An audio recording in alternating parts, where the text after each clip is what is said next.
Bonjour et bienvenue. Aujourd'hui, je vais vous présenter une solution qui s'appelle Tweetadder, donc la version 3. C'est une solution qui peut être très efficace pour les community managers et très utile. Notamment, ça va vous faire gagner énormément de temps. Euh, Cette solution, je vous la présente rapidement. Donc là, j'ai chargé actuellement un compte, sachant qu'on peut charger une liste limitée de comptes en fonction de l'abonnement que vous avez souscrit. L'abonnement coûte vraiment peu cher, il est très peu onéreux et le retour sur investissement est vraiment intéressant pour la large possibilité qu'offre la solution. Donc là, je vais prendre l'exemple du compte Lucrocops.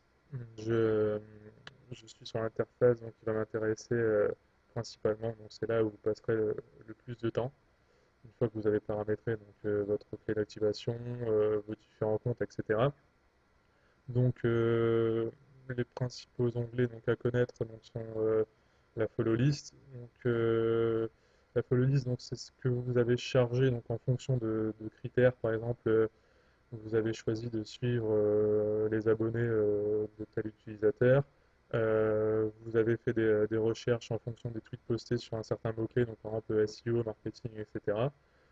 Ces options et cette liste, vous l'avez chargée par exemple en fonction de recherche ici. Donc, vous avez fait une recherche en fonction par exemple du mot-clé SEO. Donc, une fois que vous avez fait votre recherche, donc là je la simule pour vous faire un exemple. Donc, je fais la recherche, il va me charger plusieurs pages. Là, on n'a pas le temps d'attendre le temps que les 50 pages par exemple se chargent. Donc, pour faire plus rapide, je stoppe le tout ici. Il va quand même me charger une liste. Donc, il m'a chargé la liste. Ici, ce sont tous des éléments qui ont rapport avec le SEO. Donc là, vous voyez le mythe de l'élément H1, uniquement HTML, etc. Donc, tous des mots-clés en rapport avec le SEO. J'exporte la liste. Ici, on voit que la liste a bien été dupliquée. La liste, je vais la retrouver actuellement ici. Microcops, les personnes à suivre. Je peux suivre 386 personnes que j'ai exportées. Donc là, la recherche, vous faites ce que vous voulez. Vous pouvez taper par exemple marketing. J'effectue la recherche, bien sûr, en langue française.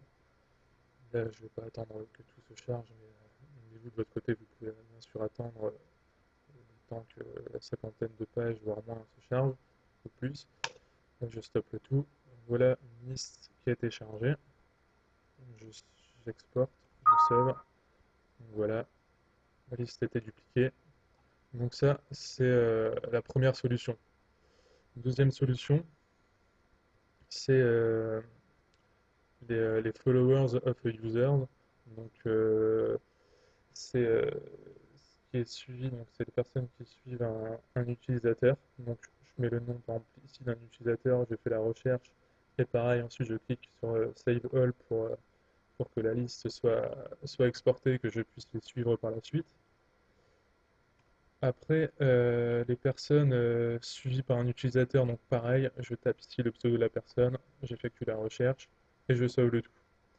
Une fois que j'ai fait ça, donc j'ai ma liste qui est créée. Donc ici, on voit il y a 495 personnes dont que j'ai la possibilité de suivre. Donc je vais ici, je clique sur Follow. Et là, par exemple, j'envoie 50 demandes. Donc je souhaite suivre 50 personnes. Je clique sur Start. Le processus se met en route. Voilà, là je suis une personne, maintenant deux, et ainsi de suite. Donc ça va aller jusqu'à 50. Ensuite, le temps pour envoyer les demandes entre les différentes demandes, je l'ai programmé de 1 à 3 secondes par défaut. Vous pouvez mettre 10 à 20 secondes, 5 à 10 secondes. C'est vous qui gérez ça comme vous le souhaitez. Et donc ça, c'est le nombre maximum de demandes que j'envoie par jour. Donc là, par défaut, il est également programmé à 200. Ça, pareil, vous pouvez le modifier, mais je vous conseille de laisser quand même les paramètres par défaut. Donc, si vous rencontrez des problèmes par rapport à Tweetadder, je vous ai parlé tout à l'heure de la petite programmation à faire.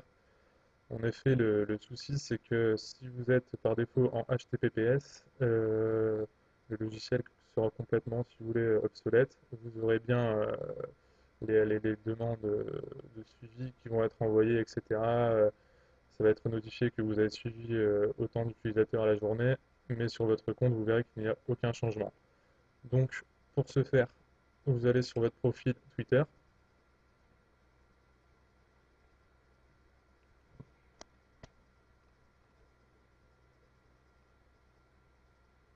vous vous connectez,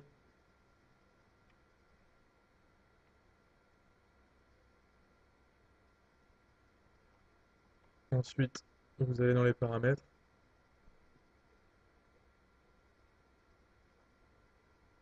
et ici, vous décochez toujours utiliser le HTTPS.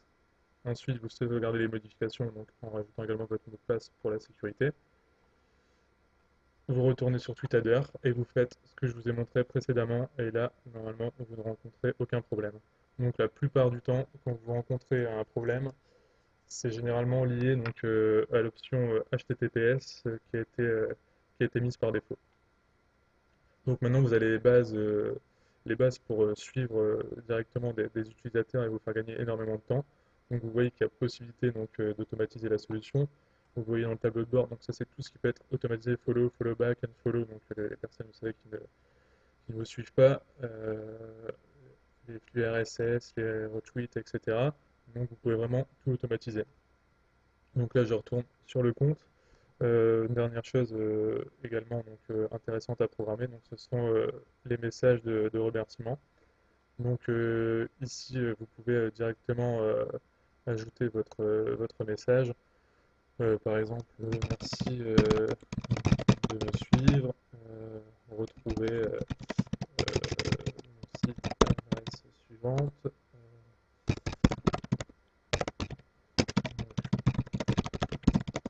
Des choses comme ça. Donc là, vous précisez votre site. Et là, vous ajoutez. Donc ça, c'est la dernière chose intéressante donc, à faire. Et, et faites également attention de ne pas suivre énormément de personnes en une journée, donc soyez pas trop gourmand.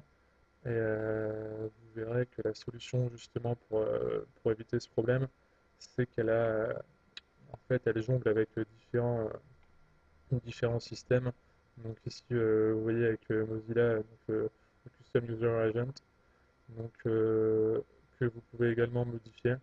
Donc, vous avez toute une liste. Vous pouvez jongler sur Opera ou Mozilla pour éviter de quand même vous faire repérer et passer pour un spammer vis-à-vis de Twitter. Donc voilà, j'espère avoir répondu à toutes vos questions. N'hésitez pas à laisser des commentaires si vous avez d'autres questions. Et merci pour votre visionnage. À bientôt.